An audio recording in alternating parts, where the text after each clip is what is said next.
El masaje deportivo es una técnica que se utiliza dentro del ámbito deportivo y que mejora el rendimiento del deportista previniendo futuras lesiones. A la clínica JJ Bosca acuden diariamente deportistas que precisan ese tipo de masaje, ya sea porque están en una fase de competición, una fase de entrenamiento o una de recuperación.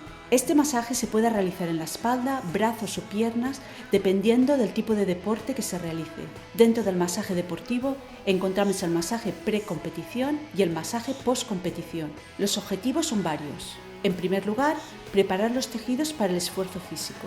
En segundo lugar, prevenir lesiones tanto en el entrenamiento como en la competición. Y en último lugar, favorecer el estado óptimo del deportista, acortando los plazos de recuperación de las lesiones que se presenten. Para recibir este tratamiento no es necesario estar lesionado, ya que lo que se busca es que el deportista dentro del ámbito deportivo rinda al máximo.